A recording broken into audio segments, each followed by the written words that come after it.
شروع اللہ کے بابرکت نام سے جو بڑا مہربان نہایت رحم کرنے والا ہے۔ آپ اللہ تعالیٰ کے لیے اس قدر اہم ہیں کہ آپ جیسا کوئی دوسرا شخص تخلیق ہی نہیں کیا گیا، لہٰذا دوسروں کی طرف دیکھنے کی بجائے اپنی ذات سے محبت کرنا اور اپنی انفرادیت کی قدر کرنا سیکھیں۔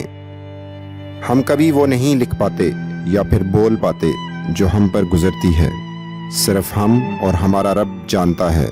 کچھ الفاظ ایسے ہوتے ہیں جن کی کوئی اہمیت نہیں ہوتی، مگر ان لفظوں سے دی جانے والی اذیت کا اندازہ ہی نہیں لگایا جا سکتا۔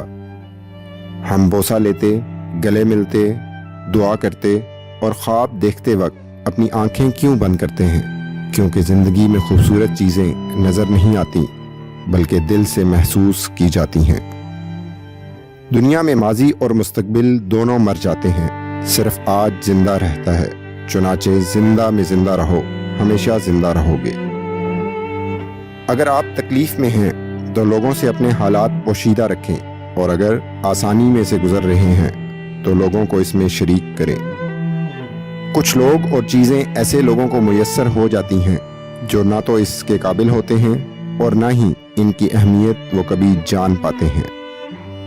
انسان اتنا کم ظرف ہے کہ ایک خوشی کو لے کر ہمیشہ ہنس نہیں سکتا، لیکن ایک غم کو لے کر ہمیشہ رو سکتا ہے۔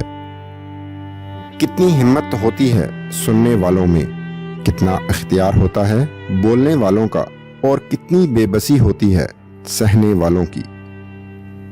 اگر آپ نے کبھی دکھی انسان کو خوش کیا ہے تو یقین رکھیں کہ تقدیر ضرور آپ کا پیچھا کرے گی، اور جیسے ہی موقع ملا وہ آپ کو اس کا بدلہ بھی دے گی۔ کوئی بہت بولنے والا اگر اچانک چپ ہو جائے تو پتہ کرنا چاہیے کہ وہ خاموشی کے کس سمندر میں اتر گیا ہے، لیکن اکثر جنہوں نے پتہ کرنا ہوتا ہے وہی تو اس چپ کی وجہ ہوتے ہیں، اور یوں وہ چپ ہو جانے والا اپنی تنہائی میں اکیلا رہ جاتا ہے۔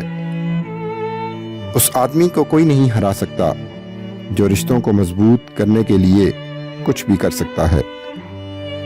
زخم چھپانے کا ہنر سیکھو، ورنہ یہاں ہر دوسرا انسان ہاتھ میں نمک لیے پھرتا ہے۔ لوگ کہتے ہیں کہ معذرت اور شکریہ اپنوں میں نہیں ہوتا، حالانکہ یہی دو لفظ رشتوں کو بچاتے ہیں۔ وہ خسارہ ہمیشہ یاد رہتا ہے جو کسی کے ساتھ دل سے مخلص ہو کر کھایا ہو۔